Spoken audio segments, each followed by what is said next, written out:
episode. Everybody not speaking Swedish is in luck today because I'm going to be doing this video in English. Sadly though, I was planning on taking in the Saab 90 rear wheel drive and show that car for you guys, but something came up. God damn it. You see, this here is our Toyota Avensis. It's got 7 seats. It's cheap to own, cheap to drive and everything. It's perfect as a family car. The problem is though, that we've got a list of things to do from last inspection. So I gotta do that first before I can work with the 90, and by the look of this list, I'm not going to be working with any Saab 90 tonight. Because the time is already about 8 o'clock in the evening, so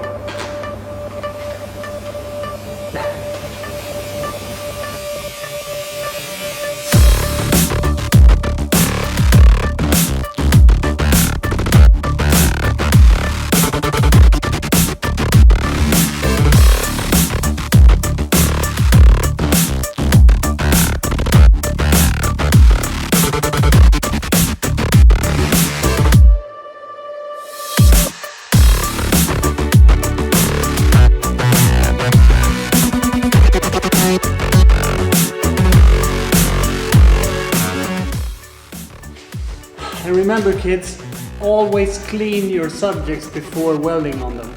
No rust or grease or anything can be in the way. And my work is not a representation of any serious welder or mechanic.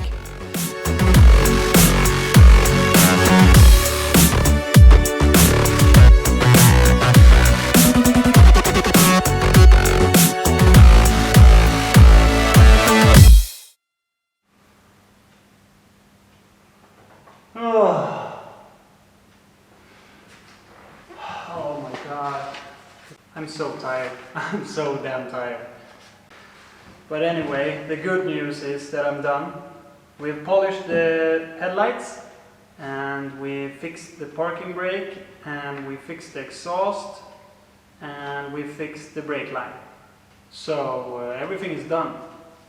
The next step is just to go to the inspection and clear the car. The bad news is that I'm way too tired to work on the Saab 90 tonight, but I could always fix that in post. And what I mean by that is that I could just slowly walk up to the camera like I'm doing now and then put my hand over the lens and it will all go dark for you. And we are back! And this time around there's no Toyota here, there's a Saab. Hang on, you can't really see it. That's better. This is my Saab 90, my rear wheel drive project that I've been working on for, way too long now, way too long.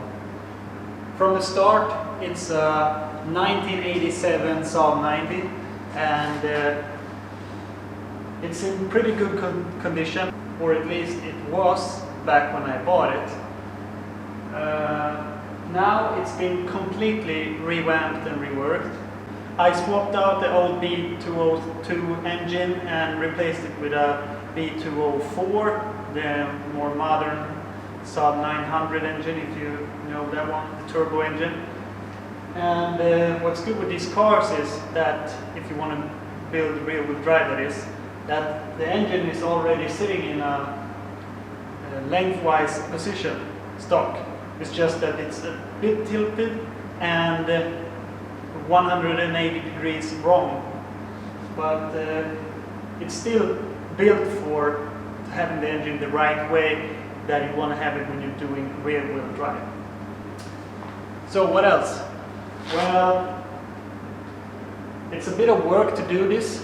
I have cut up, open all the floor panels and everything. I got it inside, and I built a new tunnel for the drive shaft from the gearbox back to the rear end.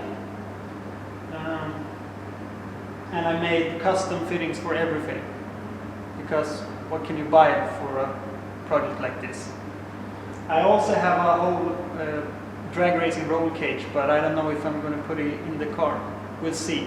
I just want to get it done and drift someone, maybe an icy lake or something. It took me a year to have it on a rolling chassis with the engine inside and gearbox and everything. But then I kind of just lost all my interest in working with it. I don't know why. And to make things even worse, what happened later was I bought a house, and I got a kid, and I got another kid, and now I got 3 kids. And now I just don't got the time. Whereas before I had a lot of time, but I had no interest. Now I'm starting to gain some interest, but the time is not there anymore. Anyways, this is the car, and I'm going to show you around with it.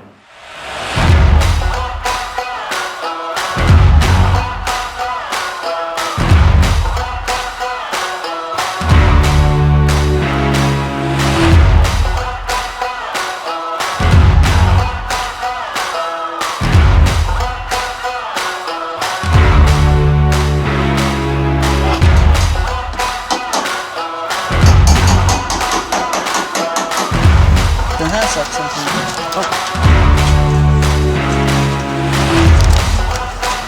jag håller på och tätar.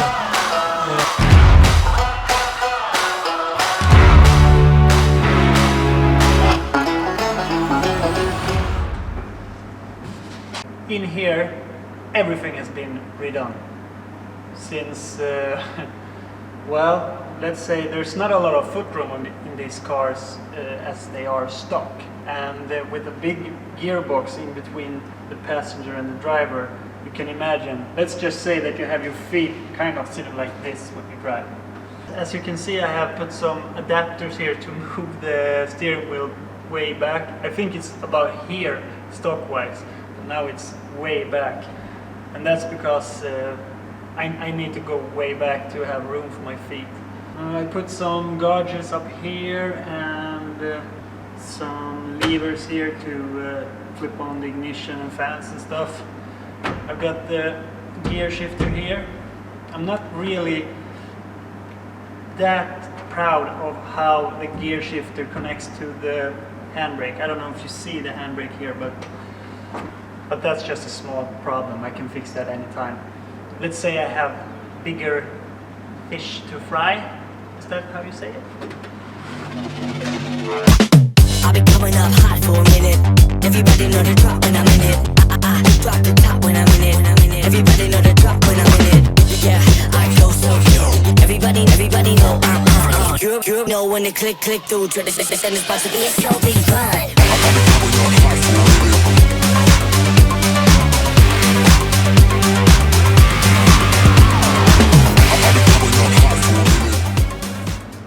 What about the most interesting part underneath the car? This is where you really can see all the work that has been done. And what has been done is I put in a B204. That's the 2-liter turbo engine from Saab, starting at 1994 all the way up to 99. Then they switched that to the B205. Still a 2-liter, but with a bunch of different things. What do we have? We have the 3-inch exhaust pipe. We have some oil and water lines for the turbo. We have some oil lines for the oil cooler, and we have intercooler here. We have the custom oil pan that has been reworked just to make some room here. And here we have the 5-speed manual ZF gearbox out of a BMW, and if you look closer you can see a weld here, and that's because this right here is from a Saab and this is BMW. So I bought this gearbox finished, but what they have done is they have cut the gearbox here and they have removed that part from the BMW because that part only fits with BMW engines. And then they have taken this part from a Saab gearbox and cut it up and then welded it to this gearbox and then just measured it in so everything fits.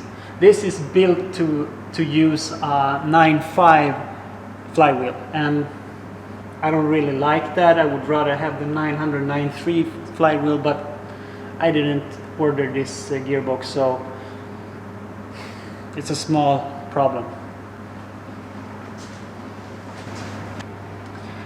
To fix the problem with loose bearings that eventually break if you don't force them together, I took the drive shaft and kept the outer part and just screwed it into the hub. So that's that.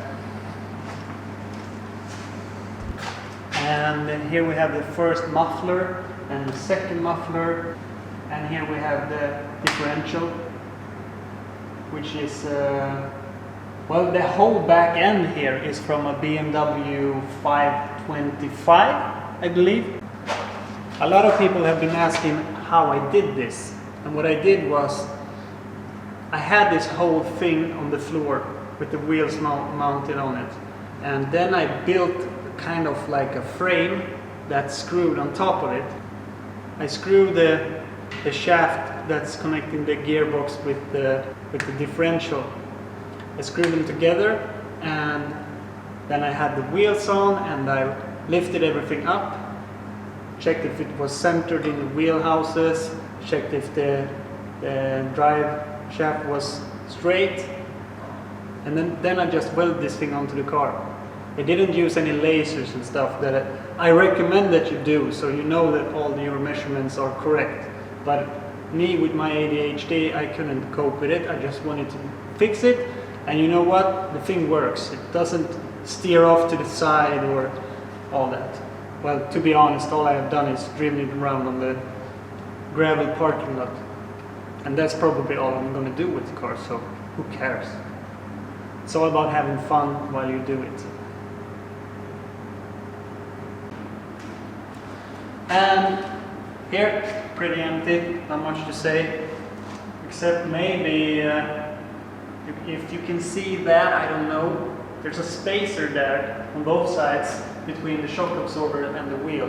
And that's because I wanted some space between there, obviously. Well, the point of that was to make room for bigger tires, or should I say wider tires. I wanted to use drag racing wheels. First things first, and that is to make it drivable at all times. And right now I'm still ironing out the kinks, as they say. Let's take a look at the engine.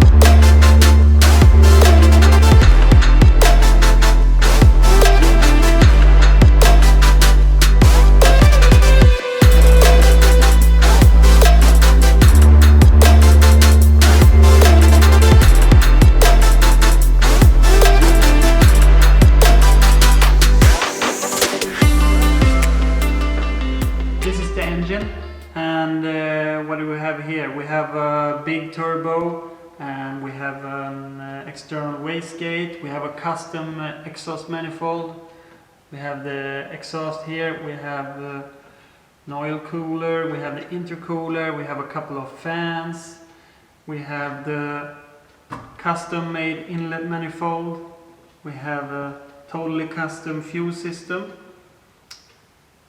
Engine management is Trionic 5, and that is the management that comes out of the 900 NG, which the engine comes out of, which is the 994 up to 98, 99.